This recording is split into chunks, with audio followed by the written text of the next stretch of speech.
The other counties we talked to don't have their modified forms in yet, but expect them to come sometime next week. Reporting in Van Wert County, Britt Salay, News Channel 15. Nearly 4 months ago, the body of a teenager was discovered behind this house. Now the coroner's office is saying they're unable to determine a cause of death. Find out more tonight. Children's mental health is the focus of a film airing in Fort Wayne tonight. We talked to advocates about what services are available locally and what more needs to be done. Court documents say that when the suspects arrived to rob the credit union, the employees had locked the doors.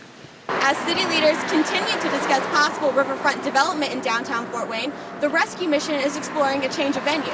Find out why as we continue our coverage on Fort Wayne's Down and Out. Governor Mike Pence visited the 122nd Fighter Wing to sign 2 bills that will help further protect servicemen and women and their families.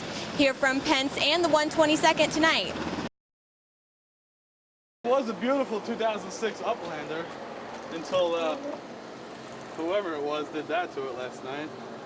As co-owner of Richard's Bakery and Big Apple Pizza, Patrick O'Sullivan is no stranger to early morning phone calls. But last night he received a call he never expected to get. O'Sullivan's was the last vehicle to be set fire to just after 1 a.m. this morning. Luckily enough, a security camera at Richard's Bakery caught it on film. 2 guys come up, look in the window, they see that nobody was in there at the time. He was standing in the door lighting something, then put it in and close the door halfway, and then you just see smoke coming out, and then whoosh, and then it goes up in flames. We delivered donuts down to Lutheran on Jefferson every morning, so that's usually our vehicle, so now it's personal vehicles we'll be using. You don't think it's ever going to happen to you. It's nothing big, but it's still, your car got on fire. Richard's Bakery was fortunate enough that they got to their vehicle quickly, but others weren't so lucky. As you can see, not much is left of this car, but charred remains. I came home using the restroom. 20 minutes later, came out. I heard it sounded like a tornado alarm. Looked up, there was 5-foot flames. Everything's ruined. We had pools in there. It's all melted. Car seats gone. The fires took place just northwest of downtown Fort Wayne. Those affected say they want justice. I hope they get their punishment. Whoever was involved should definitely press charges. I mean, that's not acceptable. The incidents are currently under investigation. A man and a juvenile were arrested early this morning in connection to the crimes, but no names have been released for either suspect. Reporting in Fort Wayne, Britt Salay, News Channel 15.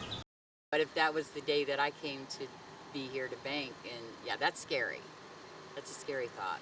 5 Fort Wayne residents made plans to rob a Marion credit union with the FBI on their tail every step of the way. They started at Southbridge Apartments and traveled to the Via Credit Union located just off of I-69. Authorities instructed employees to make it look like business as usual at the credit union as they waited for the suspects to arrive. Court documents say that when the suspects arrived to rob the credit union, the employees had locked the doors.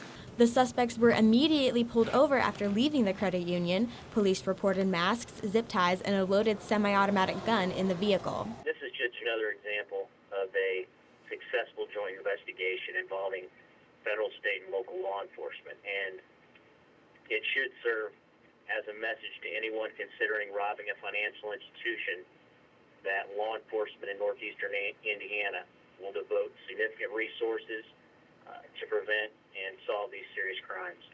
Via Credit Union declined to comment, but members of the credit union were impressed with how the case was handled. It's wonderful. I can't believe they've done it. The way that they did their investigations and handled themselves professionally, I think it's amazing. It's great to hear that they had the leads and the investigation well covered.